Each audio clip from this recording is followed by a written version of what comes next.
네, 첫 유럽 순방국인 프랑스에 도착한 문재인 대통령이 동포 간담회로 공식 일정을 시작했습니다. 내일은 마크롱 프랑스 대통령을 만나서 한반도 비핵화와 평화체제 구축을 위한 방안도 논의할 예정입니다. 네, 북미 간 2차談判이 다가오는 가운데 국제사회의 대북 여론이 환기될 수 있는 전환점이 될지 짚어보겠습니다. 네. 김용현 동국대 북한학과 교수 자리하셨습니다. 어서 오십시오. 네, 반갑습니다. 자, 말씀드린 대로 문 대통령이 첫 번째 방문지인 프랑스에 도착해서 교민들과 함께 간담회를 가졌는데 일단 교수님이 보시는 이번 문 대통령의 유럽 순방의 가장 큰 방점이랄까요? 목표점 어떤 걸 좀 보고 계신지 두 가지입니다. 하나는 이제 그 프란체스코 교황을 만나는 겁니다. 예. 이제 세 번째 방문국이 교황청인데요. 예. 프랑스, 이태리, 교황청 이런 순입니다. 그때 김정은 위원장이 지난번에 남북 정상회담 평양 선언에서 내용에는 포함되어 있지 않았습니다만 그 남북 최고 지도자 사이의 대화에서 네. 문재인 대통령이 프란체스코 교황을 초청하는 게 어떠냐 이런 예. 질문을 했고 거기에 대해서 김정은 위원장이 상당히 적극적인 호응을 했습니다. 그렇습니다. 그렇습니다. 거기에 대한 이번에 그 프란체스코 교황의 평양 방문을 성사시키느냐 이게 이제 하나 포인트다고 봐야 될 것 같고요. 예. 두 번째는 지금 마크롱 프랑스 대통령과의 정상회담입니다. 프랑스는 지금 한국과 오랜 수교를 해온 나라입니다만 북한과는 지금 미수교국입니다. 지금 에스토니아하고 프랑스가 EU 소속 국가들 중에서는 두 나라만 지금 북한과 수교가 이루어지지 않고 있습니다. 그것은 결국 프랑스가 북한과의 관계가 원만하지 않다 이렇게 봐야 되는데 네. 어쨌든 지금 상황에서 한반도 비핵화 평화 체제에 대한 문재인 대통령 또 트럼프 대통령, 김정은 위원장 이 3자 간에 많은 대화와 회담이 있고 앞으로 북미 정상회담도 두 번째 열립니다만 예. 이런 내용들을 충분히 마크롱 대통령과 대화를 통해서 네. 많은 부분 공감대를 형성하는 이것이 가장 중요한 목표 중에 하나다. 두 가지를 지적할 수 있습니다. 네, 아까 보니까 강빈경 기자의 리포트를 좀 봤더니만 저희가 문화 교류에도 이번에는 좀 방점을 맞춰서 보니까 오늘 밤에 방탄소년단이 참여하는 한불 우정 콘서트도 관람한다고 하더라고요. 예. 그렇습니다. 지금 이제 우리 외교 중에 그동안 비핵화 평화 체제 특히 북한 문제 여기에 모든 외교 역량이 집중됐습니다만 예. 또 하나 중요한 측면은 공공외교, 국민외교입니다. 이것도 우리의 국격을 굉장히 높일 수 있고 국격을 높일 수 있는. 그렇습니다. 예. 또 공공외교라고 하는 것 자체가 한국의 가치 또 한국의 외교적인 역량을 전 세계에 또 키우는 그런 매우 중요한 역할을 하는 게 공공외교입니다. 그 영역에서 이번 방탄소년단의 공연은 최일선에서 그러한 국민외교를 펼친다 이렇게 봐야 됩니다. 그래서 그러한 것들이 결국 한국이 문화적으로 또 그 여러 가지 차원에서 한국이 훌륭한 나라고 우수하고 그렇습니다. 예. 다른 국가들에게도 모범이 되는 나라고 여러 국가들과 평화 그리고 문화 이런 부분에서 상당한 적극적인 관심과 그 교류를 하려고 하는 나라다. 그렇겠네요. 이것을 보여주는 그런 차원에서라면 방탄소년단의 공연만큼 효과적인 것도 없죠. 그렇습니다. 그건 예. 어마어마한 이제 효과를 프랑스뿐만 아니라 아마 유럽을 아마 흔들 수도 있다라고 보는데요. 예. 그런 방탄소년단 같은 그런 그 K-팝이 엄청난 역할을 한다고 봐야 됩니다. 네. 예. 자, 오늘 공공외교에 이어서 이제 내일 본격적으로 앞서 짚어주셨지만 마크롱 대통령과 취임 후 두 번째 정상회담이 예정돼 있습니다. 네. 앞서서 공감대를 형성할 것이다 이런 부분들을 말씀해 주셨는데 일각에서는 대북 제재 완화를 위해서 좀 협조를 당부할 거다라는 전망 기사가 나오고 있거든요. 지금 이제 프랑스가 또 우리에게 중요한 것은 예. 프랑스가 말씀드린 것처럼 북한과 미수교국임과 동시에 안보리 상임이사국입니다. 예. 그러니까 유럽에서는 프랑스, 영국, 독일이 3개국이 가장 중요한 역할을 하는 국가들이다. EU를 이끌고 가는 게 프랑스, 독일이라고 봐야 될 것 같고 예. 영국도 아주 중요한 역할을 합니다만 어쨌든 프랑스 역할은 매우 중요하다고 봐야 됩니다. 네. EU와 그다음에 우리 안보리 상임이사국을 이제 다 프랑스는 다 갖고 있기 때문에 그렇기 때문에 프랑스와의 우리가 많은 대화를 하는 것이 중요하다. 특히 유엔 제재가 지금 당장은 실현되기는 어렵습니다만 비핵화 논의의 그 진전이 이루어진다면 유엔 제재도 단계적으로 유연화될 수밖에 없다고 봐야 될 것 같고 우리는 또 북한에 대한 제재가 줄어들고 그것이 약화되는 과정에서 남관계 개선을 또 할 수 있거든요. 그렇게 보면 거기에 대한 그 마크롱 대통령의 충분한 우리의 지지, 우리 대통령의 생각과 또 지금 한반도 정세에 대한 여러 가지 공감대와 지지를 끌어내는 것이 매우 중요하다. 그런 차원에서 마크롱 대통령과의 정상회담은 그렇겠네요. 상당히 중요한 의미가 있다고 봐야 됩니다. 네. 어쩐지 봤더니 일정적으로 봤을 때 7박 9일 중에 3박 4일을 프랑스에 있다 보니까 네네. 이렇게 집중하는 이유도 아까 말씀하신 것처럼 프랑스가 안보리 상임 이사국이자 EU 주도국이기 때문에 그렇습니다. 마크롱 대통령의 어떤 그런 한마디가 크게 작용할 수도 영향력이 좀 있을 수 있을 테고 그렇습니다. 과거에도 봤더니만 이란 핵 협상에도 프랑스가 주도적인 역할을 했다 하더라고요. 보니까 과거에 보면요, 프랑스와 독일이 최근에 그 모습을 보면 이란 핵 문제에 있어서 예. 미국과 이란 사이에서 조율을 그 두 개 국가가 중심적으로 했다라고 봐도 과언이 아닙니다. 그렇군요. 그만큼 프랑스는 중요한 역할을 해왔다고 봐야 되고 프랑스가 원래 또 핵 강국입니다. 그렇죠. 원래 프랑스가 핵무기도 보유한 국가이지만 원전이랄지 또 원천 기술들을 많이 갖고 있는 핵 강국이고 그래서 또 프랑스가 갖고 있는 위상이 또 남다른 부분이 있습니다. 또 그럼에도 프랑스가 환경 문제랄지 이런 부분에서 굉장히 또 적극적이고요. 또 한편으로 마크롱 대통령을 보면 이제 보수적인 차원에서의 개혁을 지금 하고 있는 대통령입니다. 우리는 문재인 대통령이 진보적인 개혁주의자다 이렇게 보면은 예. 마크롱 대통령은 보수적인 개혁주의자 이렇게 볼 수가 있는데 두 분의 공감대가 저는 있을 거라고 봅니다. 물론 이제 정치적인 어떤 사상과 입장은 좀 다를 수 있지만 개혁에 관한 부분에 있어서는 일치하는 부분이 있고 프랑스도 이제 대혁명을 치렀고 과거에 그렇죠.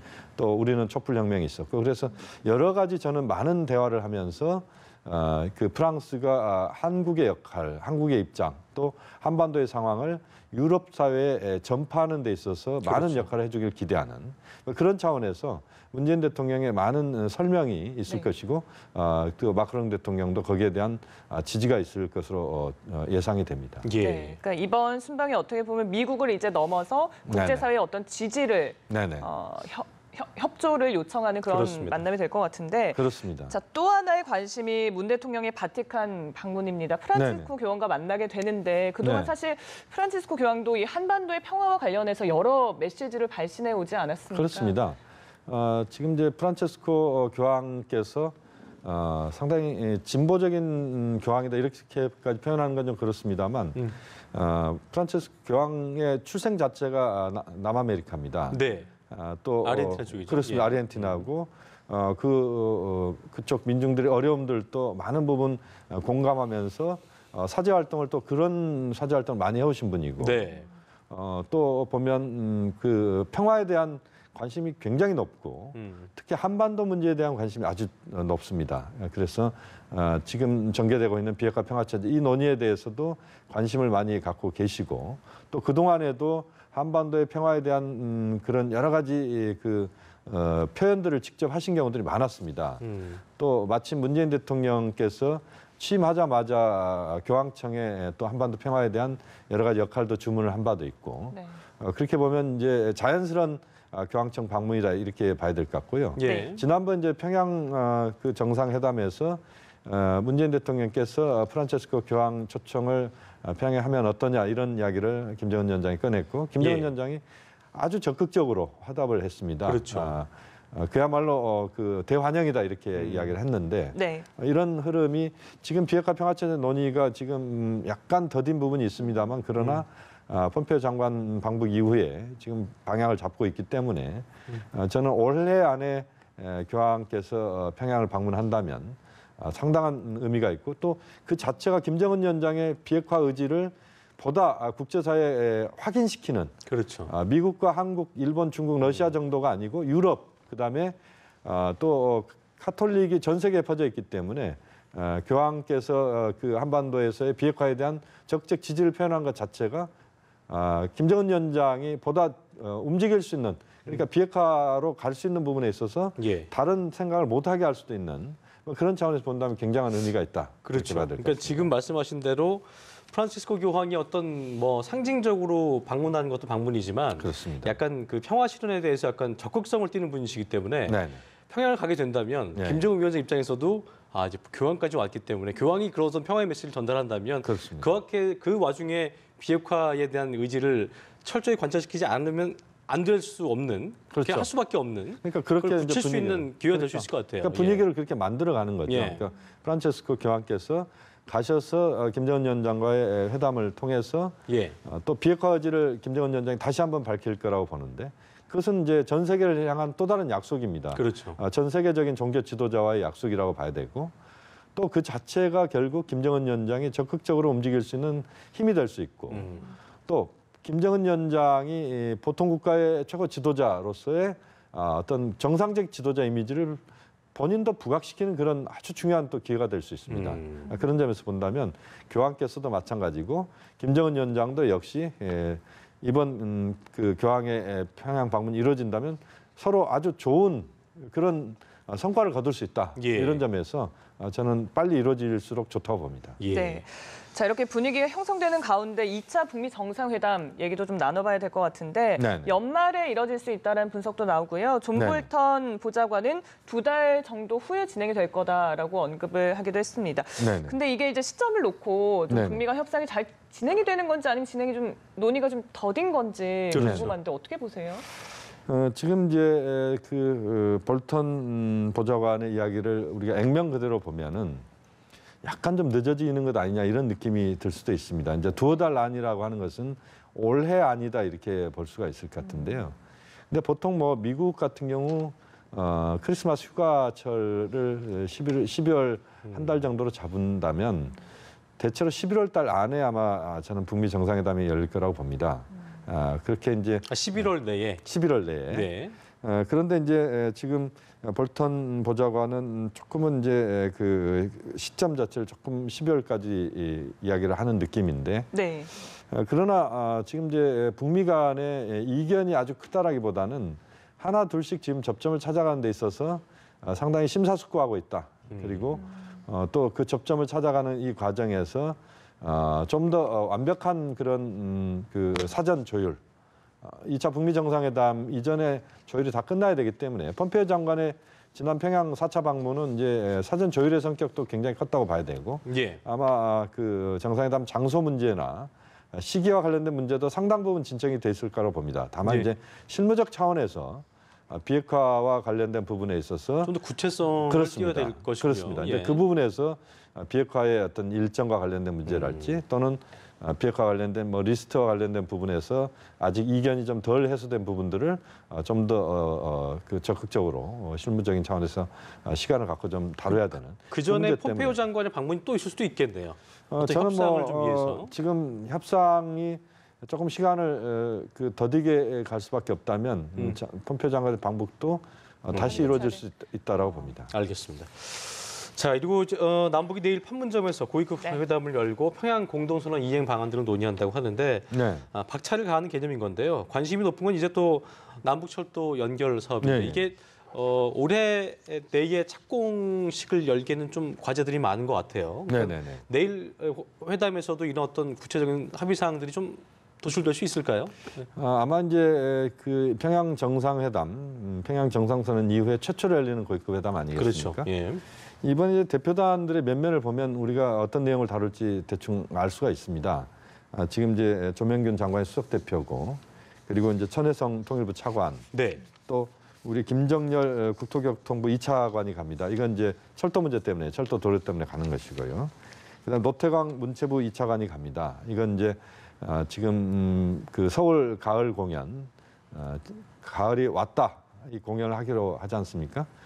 그 공연을 준비하는 문제랄지 또는 남북 간의 체육 교류와 관련된 문제, 농구대회도 그렇고 또 2032년 이제 서울 평양 예. 남북한 공동 올림픽 개최 문제랄지 서울 평양이라고 못을 박지는 않았습니다만 예. 그런 문제들을 이제 충분히 다루는 그런 그 회담이 될 것이다. 북측 파트너들도 역시 이제 그런 거기에 맞게 지금 나오고 있다고 봐야 됩니다. 예. 물론 이제 철도 도로 연결 문제는 지금 이제 미국 쪽에서 남북 간의 관계 개선, 특히 경제 교류 협력과 관련된 부분에 있어서 속도 조절이랄지 이런 부분들을 좀 민감하게 보고 있는 부분은 있는 것 같습니다. 왜냐하면 이제 유엔 제재가 지금 가해지고 있기 때문에 그렇죠. 그 그게 부분에서 안 된 그렇습니다. 상태에서 뭔가 도움을 주는 건 안 되기 때문에 미국의 입장도 좀 네네. 살펴야 되는 그런 상황이어서 그렇습니다. 구체적인 게 나오기는 쉽지는 않을 수도 있겠네요. 그렇습니다. 이번 이제 착공식 만남에서. 열다는 것은 이제 그렇다고 해서 바로 뭔가를 시작한다라기보다는 의지를 표명한다 이렇게 봐야 될 것 같고요. 지금 예. 이제 연구 조사 사업을 하기 때문에 거기에 이제 집중하는 그런 거의 그 배담에서 대화가 있을 거라고 봅니다. 알겠습니다. 네, 알겠습니다. 오늘 말씀 여기에서 마무리하겠습니다. 김용현 동국대 북한학과 교수와 얘기 나눴습니다. 오늘 말씀 고맙습니다.